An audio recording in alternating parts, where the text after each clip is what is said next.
Hello Facebook, hello, j'espère que vous allez bien en ce dimanche 8 mai. J'ai eu peur aujourd'hui, j'ai cru que c'était la fête des mères. Parce que je voyais plein de posts passer sur la fête des mères, et jusqu'au jour où j'ai compris que la fête des mères s'appliquait pour les Québécois. Je sais pas si ça vous est déjà arrivé d'avoir cette grande frayeur et vous vous dites, mon Dieu, j'ai pas appelé ma maman. Bref, je pense à ça parce que j'ai regardé, j'ai vu tous ces posts émanant justement de Facebook. Bref, et j'ai failli oublier de faire mon live aujourd'hui. Je me suis dit, c'est pas possible. Ça fait un mois, quasiment jour pour jour, que j'ai lancé mes premiers lives sur mon profil Facebook. Donc, je continue. Je ne sais pas si vous avez vu mon live d'hier, du coup, en plein milieu de cours de tennis, ça valait son pesant d'or, je dois dire. Je suis très contente de l'avoir fait, de m'être challengée. Et aujourd'hui, j'avais envie de vous parler d'un autre sujet, un sujet qui m'a été inspiré suite à un live d'une de mes coachs, qui parlait de ce qui pouvait être inconcevable dans notre vie et qui nous amenait justement à nous dépasser. Ah, coucou mon Pascal, comment vas-tu?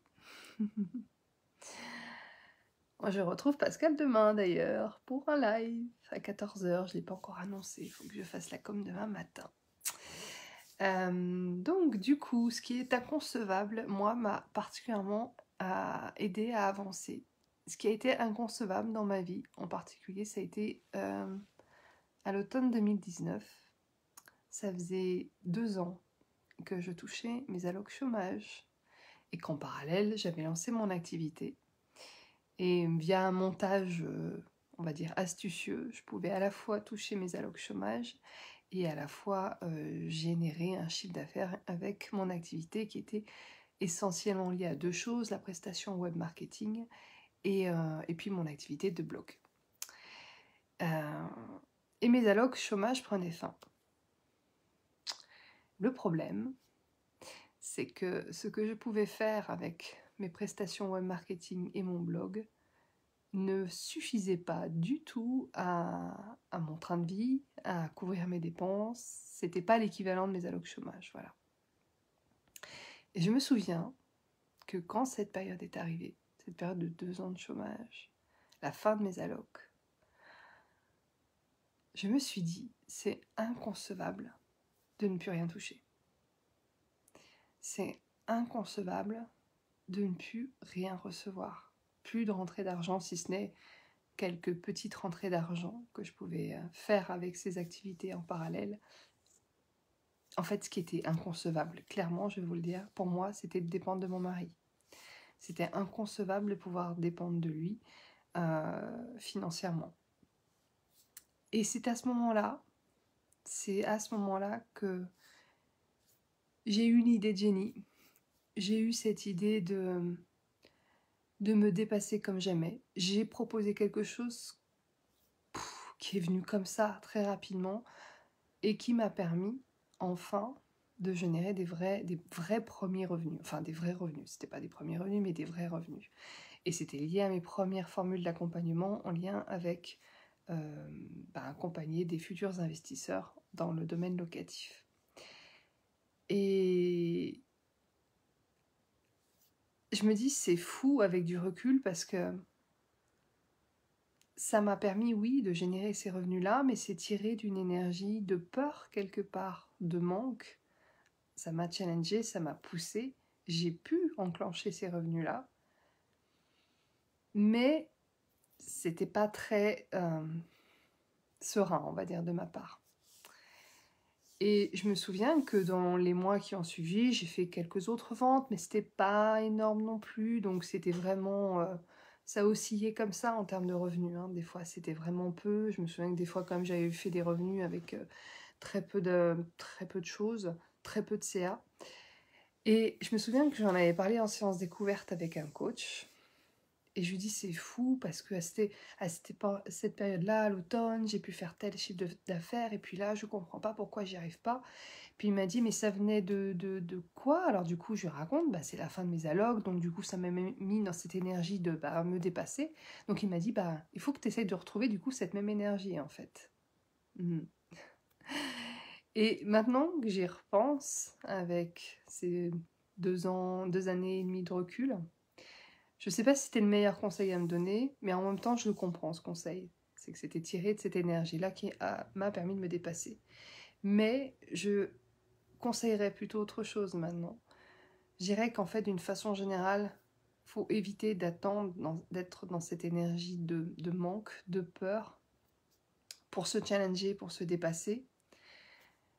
Parce que, à mon sens, c'est pas une vraie énergie, ou en tout cas, c'est pas une énergie à long terme. Et c'est ce qui s'est d'ailleurs passé pour moi, parce que c'est pas ça, forcément ça, qui m'a permis à chaque fois de refaire les mêmes chiffres d'affaires.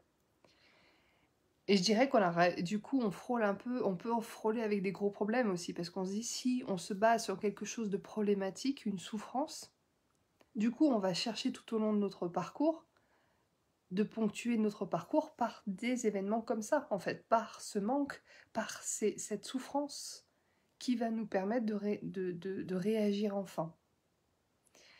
Et ça, j'en voulais pas sur mon parcours. J'avais pas envie de cette énergie-là. J'avais pas envie de ces événements qui devaient me pousser à me dépasser comme jamais. Et ce que j'ai compris, ce que j'ai fini par comprendre,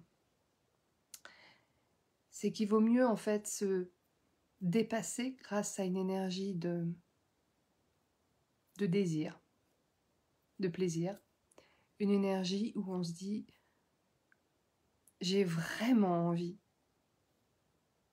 de faire ces résultats-là parce que derrière j'ai des choses qui me tiennent tellement à cœur. Donc en fait, c'est de passer de l'inconcevable, ce que je vous ai dit tout à l'heure, pour moi c'était inconcevable de dépendre de mon mari parce que je ne touchais plus de revenus, à c'est inconcevable de ne pas faire ces résultats financiers parce que ça ne me permet pas d'atteindre tel ou tel rêve, tel ou tel désir. Par exemple, moi je sais que maintenant mon inconcevable, c'est inconcevable qu'on ne puisse plus partir en vacances avec mes enfants si on n'a pas fait un bon chiffre d'affaires. Donc, c'est intéressant en fait de s'observer et de se dire par rapport à notre évolution, qu'est-ce qu'on a envie, comment on a envie de se dépasser, comment on a envie de se challenger. Est-ce que c'est par rapport à une énergie de manque, de peur, ou est-ce que c'est par rapport à une énergie de désir, de projet, de rêve qui nous allume et on se dit c'est inconcevable que je n'y arrive pas par rapport à ça. Et c'est vrai que moi l'année dernière j'avais un sacré projet, c'était inconcevable de ne pas partir en Polynésie. J'en avais fait une fixation parce que la Polynésie c'était un rêve, je voulais y retourner depuis 2006, donc ouais, depuis 15 ans. Et c'était un rêve en fait. Je voulais tellement y retourner, et cette fois-ci avec mes enfants, parce que quand j'y avais été, c'était pour ma lune de miel. Donc là, je me suis dit non, no way en fait. C'est mon rêve absolu de retourner en Polynésie. C'était inconcevable de passer à côté. Et quand j'ai pris cette résolution-là, de partir en Polynésie, avec le budget qu'on s'imagine, c'est à ce moment-là que j'ai fait aussi des très bons résultats financiers, que j'ai accueilli des nouveaux clients et que j'ai redonné une nouvelle dynamique. Donc ça va être intéressant en fait pour chacun d'entre nous de se dire, voilà, d'où on veut puiser cette dynamique. Est-ce que ça va être quelque chose de plus positif, porteur de désir, de plaisir, ou est-ce qu'on veut par rapport à une énergie de manque ou de peur? Je pense que la question elle est vite répandue. Et je vous dis ça parce que ça arrive à tout le monde. Moi, je sais que j'ai des clients qui arrivent, souvent que j'accompagne, et qui arrivent en fin d'alloc chômage et qui veulent se lancer dans l'entrepreneuriat. Et je constate souvent que c'est dans cette période charnière qu'il se dépasse comme jamais. Et c'est ok, pourquoi pas. Mais après avoir dépassé cette période charnière, une fois que les résultats sont là, il va falloir continuellement, du coup, à se dire, à se rechallenger et se dire où est-ce que je vais trouver cette dynamique pour continuer à avancer et à dépasser des nouveaux paliers, des différents niveaux, parce que le but, effectivement, c'est de toute façon de continuer toujours à s'élever, toujours à élever notre norme, en fait. Moi, ma norme du début, c'était juste d'essayer de trouver, de remplacer mes allocs chômage par un revenu lié à mon activité, lié au blogging et à l'accompagnement. Mais petit à petit, ma norme a augmenté. Après, je me suis dit, ok, bon, bah là, maintenant, je veux plus que l'équivalent de mes allocs chômage. Je veux le double, puis après le triple, peut-être le quadruple, etc., etc. Mais du coup, pour continuer à grandir de cette façon, du coup, il faut arriver à chaque fois à se relancer dans des nouvelles dynamiques, des nouveaux désirs, des nouveaux projets, où on se dit, c'est inconcevable si je ne les atteins pas. Voilà pour le partage de ce soir. J'espère que ça vous a inspiré. Je ne sais pas si ça a résonné en vous, si vous êtes déjà passé par ces périodes-là. Vous me direz. Je vous souhaite une belle soirée et je vous retrouve à demain. Du coup, je fais un live à 14 h avec Pascal. Je communiquerai demain matin. À bientôt!